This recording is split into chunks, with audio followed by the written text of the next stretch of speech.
დაბეჯითებით გთხოვთ, მოგიწოდებთ, რომ ამ ვიდეო ბლოგს უყუროთ ბოლომდე. მე-6, მე-7, მე-8 შესაძლოა მე-9 გააჩნია როგორ წავა მსჯელობა, ხო? მე შემოგთავაზებთ ერთ ექსპერიმენტს და დაახლოებით 2-3 წუთის განმავლობაში ერთად დაველოდოთ ამ ექსპერიმენტის, ან ექსპერიმენტების შედეგებს.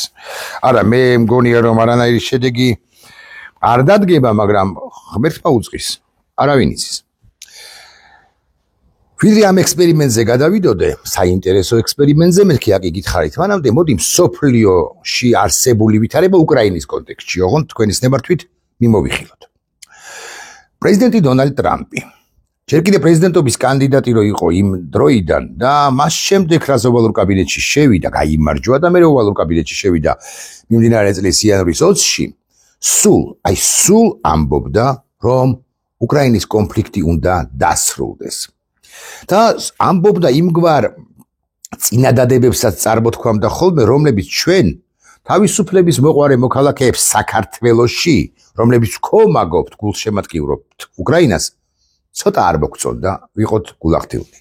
აგე 3-4 დღის წინაც კი თქვა ისეთი რამ, რაც კი მოსაწონი იყო, განა არა, იმიტომ რომ გვარიერად შემოეკრიტიკა კი არა, შემოელანძღა ლამის პუტინი მიზეზთა გამო და ამაზეც თუ მოვახერხებთ ვიტყვით ორ სიტყვას, მაგრამ აი ზელენსკისაც გადასცდა და ზელენსკისთვის მას მართლა უწოდებია დიქტატორი, უთქვამს რომ ზელენსკი უნდა გადაირჩიონ, უთქვამს რომ ზელენსკის არ უნდა ცეცხლის შეწყვეტა, ზელენსკი არაადეკვატურია და ასე შემდეგ და ასე შემდეგ და კი სულ უფრო იშვიათად ამბობს ამგვარ წინადადებებს წარმოთქვამს სულ უფრო იშვიათად, მაგრამ აბალანსებს, აი პუტინს რომ გააკრიტიკებს კი არა, შემოელანძღება ხოლმე, ზელენსკისაც გადასწრება ხოლმე ბოლო მომენტში.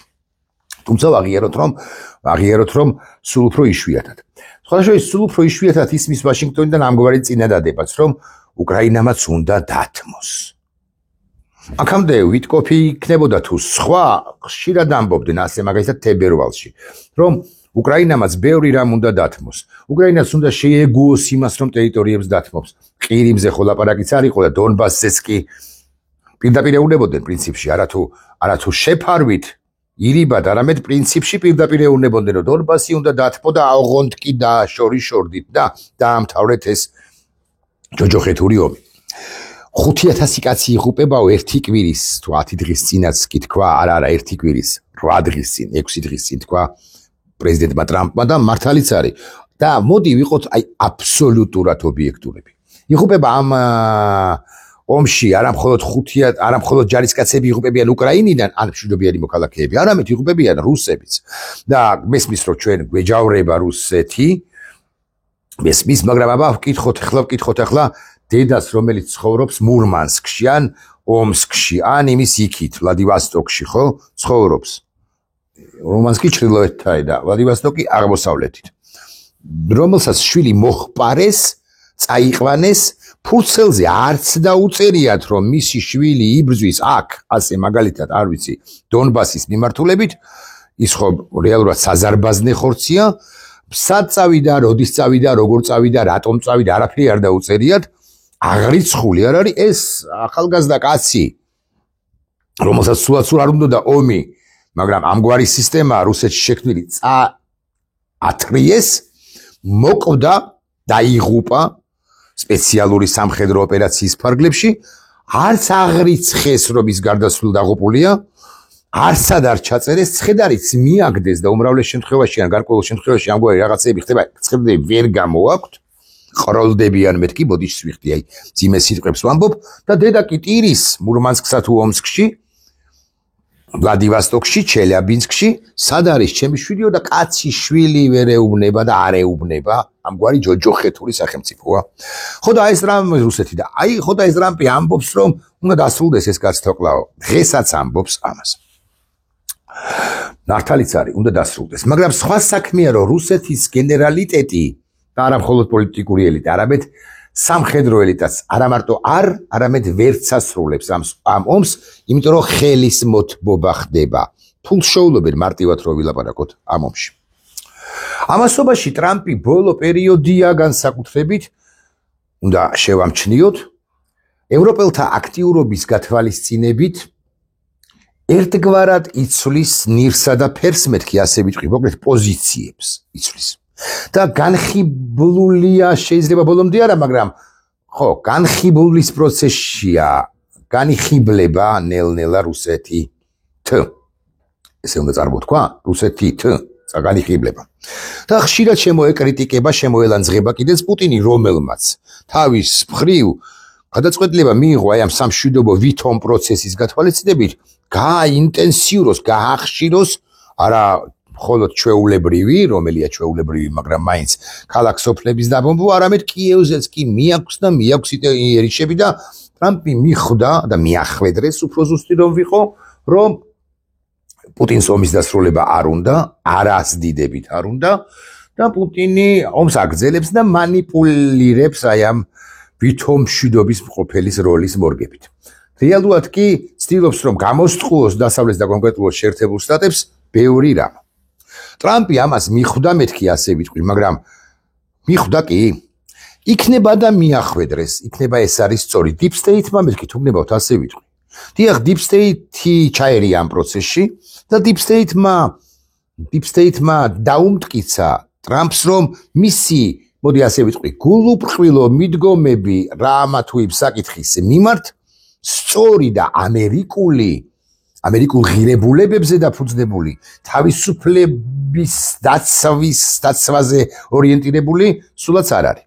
თავისუფლების დაცვაზე ორიენტირებული. ამიტომ ლინცი გრემი დავარქვათ მას deep state-ელი ერთ წუთს, ან თუ გნებავთ კონგრესმენი ჯო ვილსონი ჩვენი გულხრუვალე მეგობარიც deep state-ელად მოიხსენიოთ, თუ გნებავთ რუბიოც მივაყოლოთ და სენატორი რიში, სენატორი შახინიც და სხვებიც და 100 სენატორია, იცით თქვენ ზედა პალატაში 100-ვე სენატორი ემუშავება ეთამაშება ტრამპს, რომ იქნება და ნორმალურ რელსებზე, ამერიკულ რელსებზე და აბრუნოს და ბრუნდება კიდეც და ამიტომ ხდება ამგვარი პროცესი, რომ გერმანელების ასე მაგალითად კვალდაკვალ ამერიკელები ამბობენ შემდეგს და ეს ინფორმაცია გავრცელდა, რომ ამასობაში 7 წუთი ამოიწურა, მერვე დაიწყო ცოტა გადაგვივად და ექსპერიმენტი.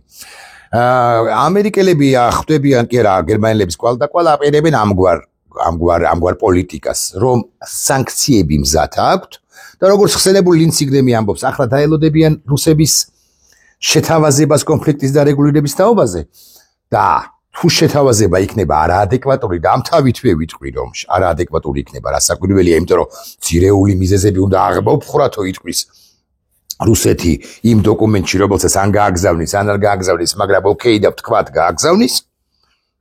ილაპარაკებს იმაზე, რომ აი რაღაც დენაციფიკაცია უნდა მოხდეს უკრაინისა და ამას ჩათვლის, ამას მიიჩნევს ძირეულ მიზეზად. ამის შემდეგ უკვე ამერიკელები მიიღებენ უმსხვილეს და უმკაცრეს სანქციებს. მაგრამ ერთია სანქციები ეს და მეორეა გააჟონილი ინფორმაცია იმის თაობაზე, რომ ტრამპი განიხილავს უკლებლივ ყველა იმ შეზღუდვის მოხსნას უკრაინისათვის, რომლებიც დაწესებული იყო ბაიდენის, მოდი ესე ვთქვათ, უუნარო ადმინისტრაციის მიერ თუ მხრიდან.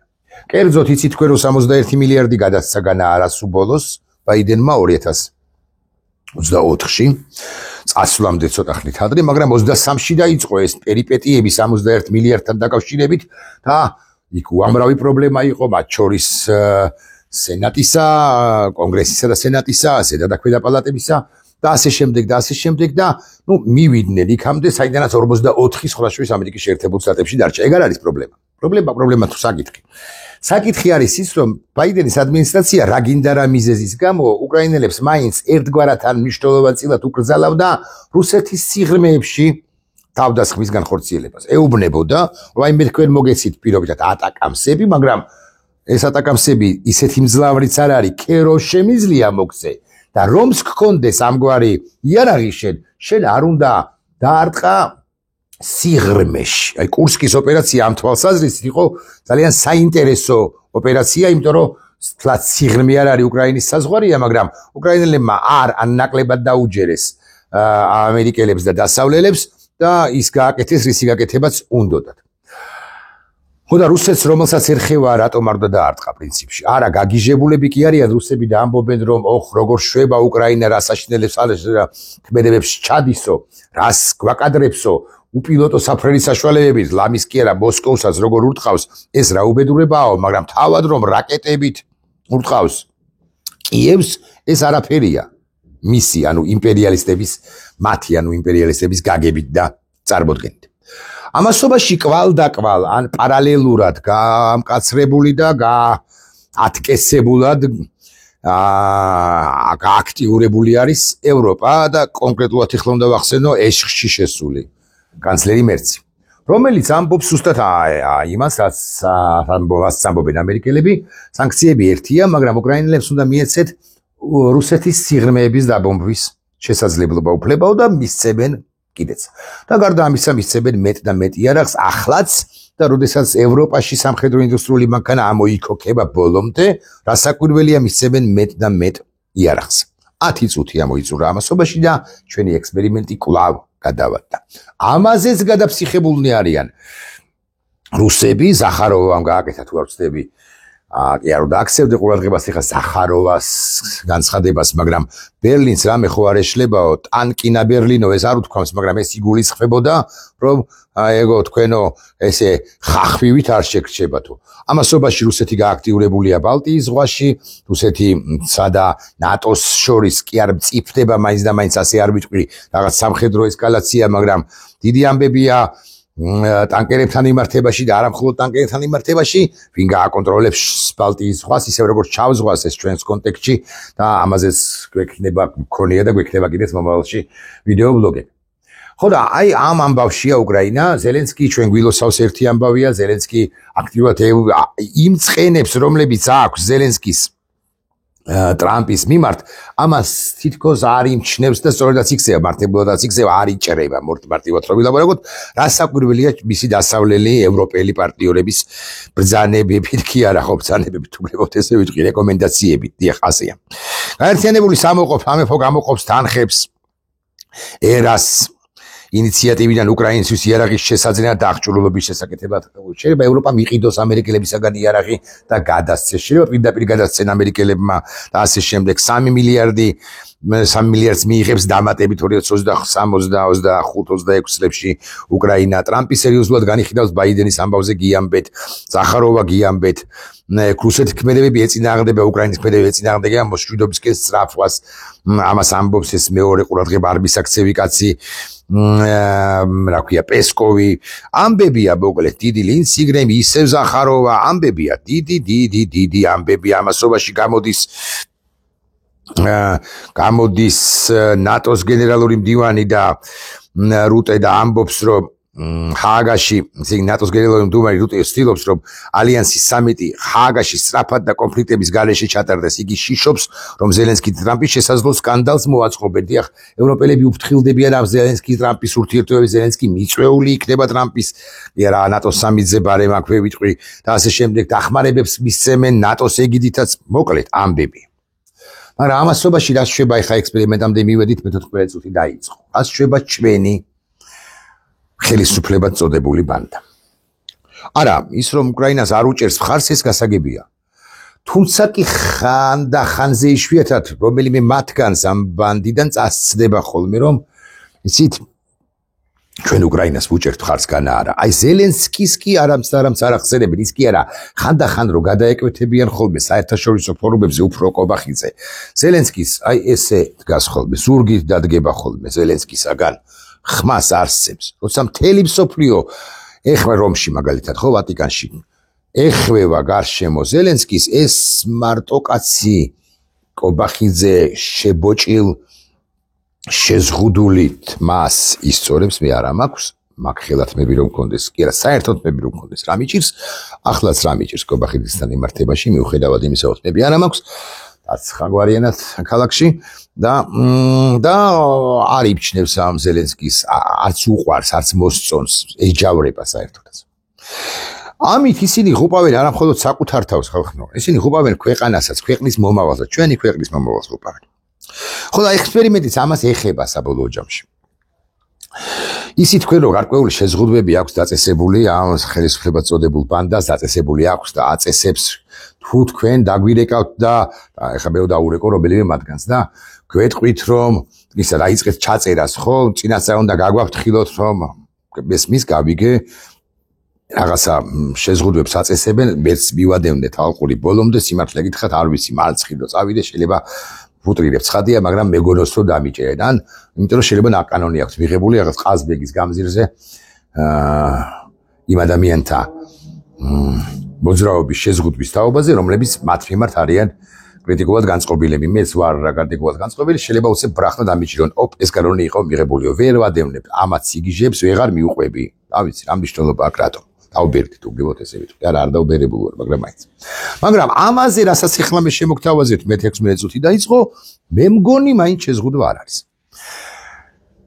ჩემი ჟურნალისტური კარიერიდან გამომდინარე, მე ბუნებრივია, რომ ყველა ხელისუფლების პირობებში გამსახურდიდან დაწყებული, შევარდაძის გაგრძელებული, სააკაშვილის გაგრძელებული, მე ფორმალისტური თვალსაზრისით გიორგი როცა იყო პრეზიდენტი მარგველაშვილი, ან სალომე როცა იყო პრეზიდენტი ზურაბიშვილი, ან ყაველაშვილი როცა დე-ფაქტო პრეზიდენტი, უკრებლივ ყველა ხელისუფლებაში, მოკლედ ბიძინას დროს, მიშას დროს, ეთიკას დროს, ზვიეთის დროსაც ყველა ეს კონტაქტი იქონდა. უბრალოდ მაშინ აი შევარდაძე გამსახურდიას პირობებში არის იცით თქვენ რომ მობილურები პრაქტიკულად არ იყო, შევარდაძის პერიოდშიც არ იყო, არა, არ იყო.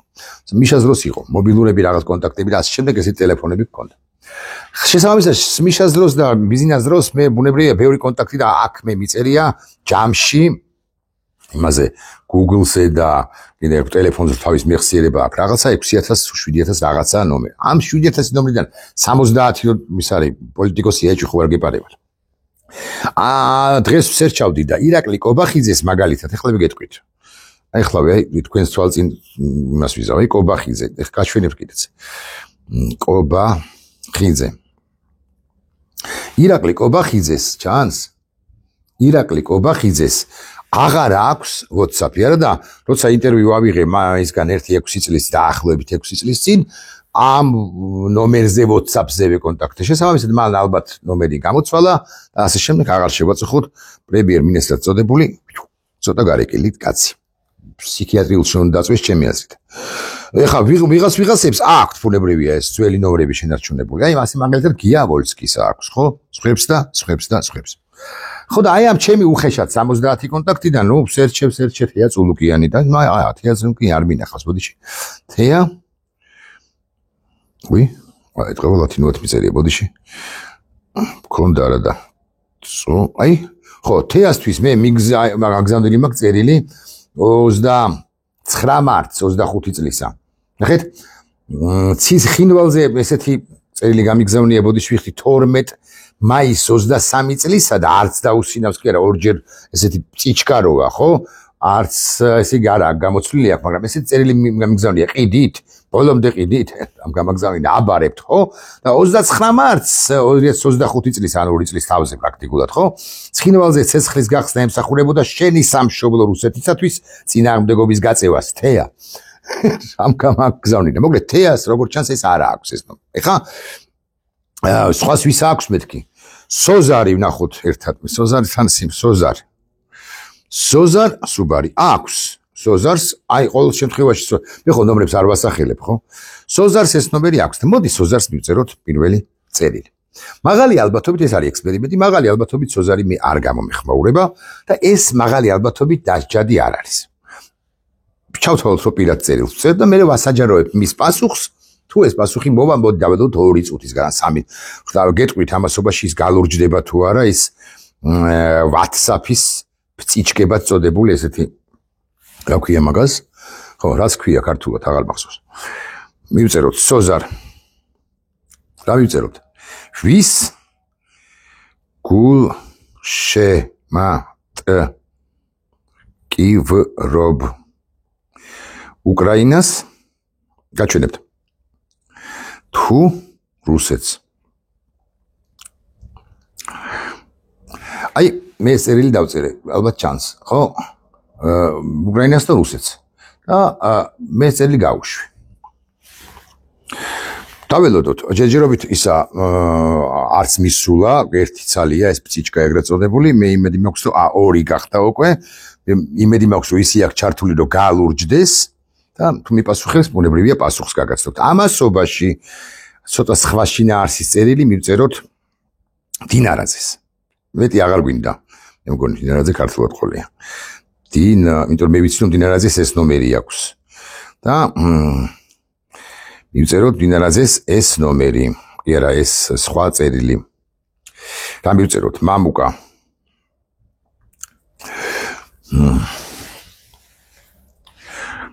როგორ გონია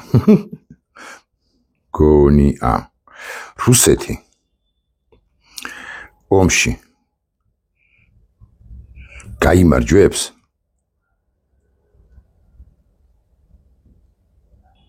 შენ თუ გინდა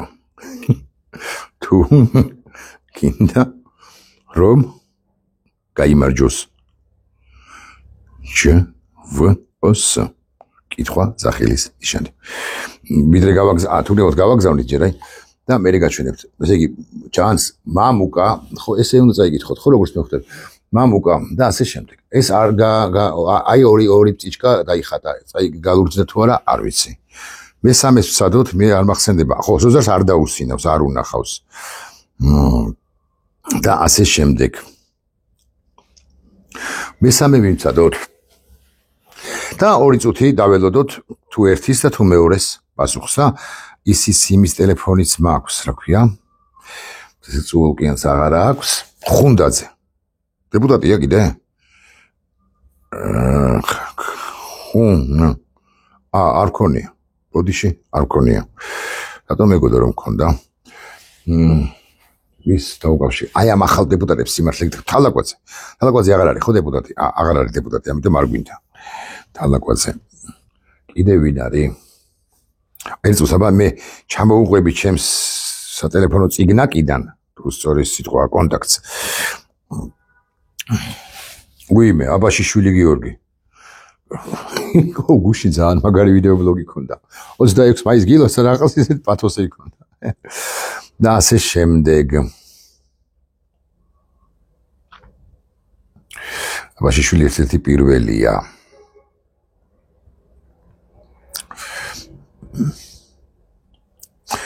ბეკა ოდიშარია ვცადოთ მგონი მაქვს ბეკა არა აქ არა მაქვს ქართულად ნახოთ ოდიშარია ბეკა აქვს WhatsApp-ი ნეტავი ცა WhatsApp-ში ნახავ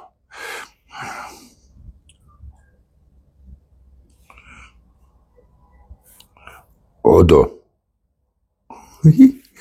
რუსეთ საქართველოს რუსეთ უკრაინის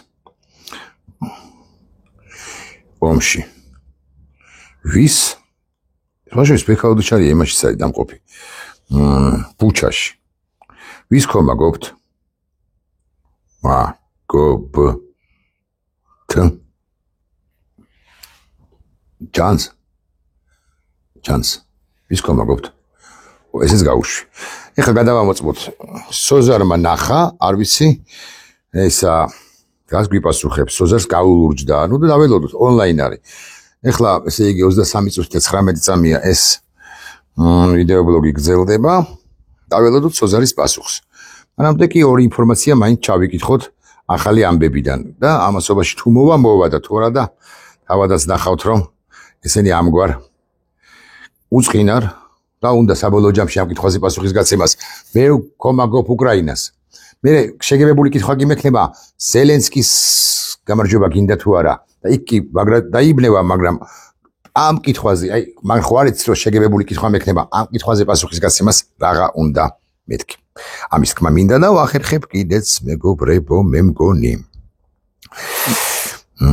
და პატრუშევის ამბავი გაგაცნოთ თუ არ არის საინტერესო მერცის ამბავი გითხარით და ასე შემდეგ მოკლედ მარტივად რომ ვთქვათ უკრაინას ყოფნის იარაღი მოცემულ ეტაპზე და იმ ტემპით მიდის უკრაინის შეერაღება განსაკუთრებით ევროპელთა მხრიდან მიუხედავად იმისა რომ თავად ევროპას ხლად არ ულხინს ბოლომდე მაგრამ უკეთეს მდგომარეობაში იქნება ცხადია ევროპა გარკვეული პერიოდის შემდეგ დაახლოებით წელიწად ნახევრის შემდეგ მით უფრო და 2 წლის შემდეგ მით უფრო და 1 წელიწადში პრინციპში უკრაინას მოკლედ არ უჭირს და მას აქვს მარაგები იარაღისა დაახლოებით ნოემბრის ბოლომდე ამასობაში ცხადია ამერიკელებიც გამოფხიზდებიან და ახალი პარტია იარაღებიდან ძველი პროგრამების პარგლებში და ახალი პროგრამების პარგლებში ასაკურველი ამერიკიდანაც შევა და ამის ყველაფერს სასაკვირველია უზრუნველყოფს ეგრეთ წოდებული deep state. ასე რომ მე ყამაღლა ვიტყვი, ბოდიში, ამასაც ვიტყვი ასე მაგალითად სოზარს deep state-ელი გაწუხებ მეთქი. სოზარს დაასერჩილი კი დასინული აქვს და არ პასუხობს deep state-ელი deep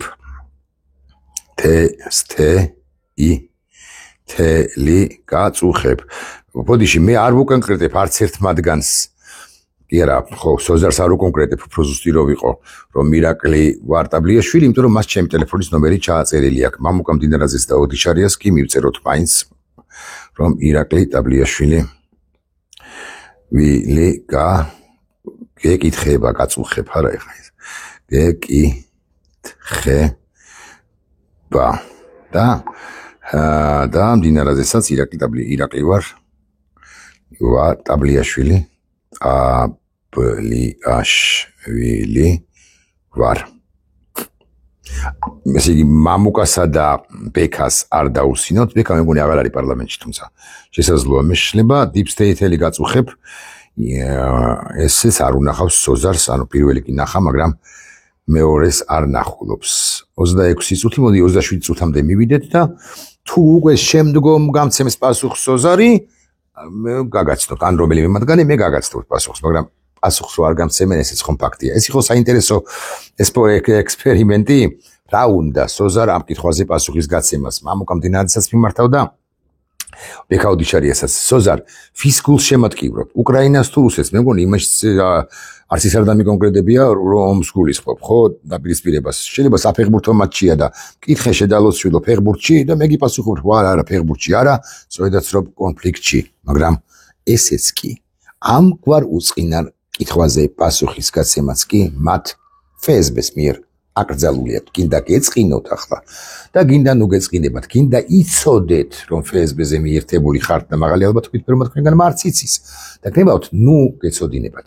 თქვენ ხართ FSB-ს ხაზის გამგზელებლები, იმიტომ რომ ვიღაცები გეუბნებიან რომ იცით რა არის. თუ რუსეთზე ძვირს არ ვიტყვით ამ შემთხვევაში, რუსეთი ჩვენ გამოგვიწვდის ხელს, ამ შემთხვევაშიც კი ხართ დაბოლილნი თუ ამას ვინმე გეუბნებათ 27 წუთს მართლა გადაცდა მეორე მესიჯი სოზარს ონლაინ არის, გაჩვენებთ რომ ონლაინ არის, ჩანს სად არის სოზარ, აი ონლაინ ნახეთ, ონლაინ არის, ნომერი რო არ ჩანს კარგია, იმიტომ რომ მაინც პირადი ინფორმაციის გავრცელება იქნებოდა. ნახვამდის სოზარ, ამგვარი კითხვები ბევრი გვექნება, არ გეგონოთ რომ ცოტა.